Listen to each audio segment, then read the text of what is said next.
மாணவர்கள் மாதா பிதா குருவை மதித்து நடக்க வேண்டும் என திரைப்பட இயக்குநர் பாரதிராஜா கேட்டுக் கொண்டுள்ளார். வேலூர் மாவட்டம் காட்பாடியில் அமைந்துள்ள விஐடி பல்கலைக்கழகத்தில் இலவச கல்வி வழங்கும் ஸ்டார்ஸ் திட்ட விழா நடைபெற்றது. இதில் சிறப்பு அழைப்பாளராக பங்கேற்ற திரைப்பட இயக்குநர் பாரதிராஜா மாணவர்கள் மத்தியில் உரையாற்றினார். ஒரு இலக்கை நோக்கி போகும்போது வேற எங்கேயுமே கவனம்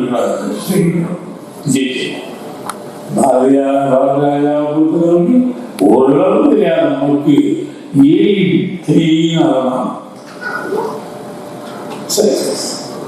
இந்நிகழ்ச்சியின் போது முன்னாள் மாணவர்கள் 4,30,000 ரூபாய் மதிப்பிலான காசோலையை கிராமப்புற ஏழை மாணவர்கள் கல்வி பெறும் வகையில் ஸ்டார்ஸ் திட்டத்திற்காக வழங்கினர். முன்னதாக நிகழ்ச்சியில் ஸ்டார்ஸ் 7ஆம் ஆண்டு விழாவின் மலரும் வெளியிடப்பட்டது. சென்னை உயர்நீதிமன்ற மதுரை கிளை நீதிபதி GR சுவாமிநாதனை பணி நீக்கம் செய்யக்கோரி கோவையில் தந்தை பெரியார் திராவிடர் கழகம் சார்பில் தீர்மானம் நிறைவேற்றப்பட்டது. கோவை காந்திபுரத்தில் தந்தை பெரியார் திராவிடர் கழகத்தின் மாநில பொதுக்குழு கூட்டம் நடைபெற்றது. அக்கழகத்தின் பொதுச் செயலாளர் கு. ராமகிருஷ்ணன் தலைமையில் நடைபெற்ற கூட்டத்தில் உயர்நீதிமன்ற நீதிபதி GR சுவாமிநாதன் சனாதனம் மற்றும் RSS இயக்கத்திற்கு ஆதரவாக செயல்படுவதாக குற்றம் சாட்டப்பட்டது.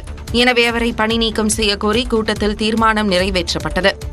மதுரை உயர்நீதிமன்ற நீதிபதியாக இருக்கக்கூடிய GR சாமிநாதன் அவர்கள் தொடர்ந்து சனாதனத்தை சார்ந்த ஆதரவான தீர்ப்புகளாகவும் தான் முன்பிருந்த RSS அமைப்பை அந்த இயக்கத்தை சார்ந்த அவர்களுக்கு சாதகமான தீர்ப்புகளாகவும் தொடர்ந்து வழங்கி வருகிறார்.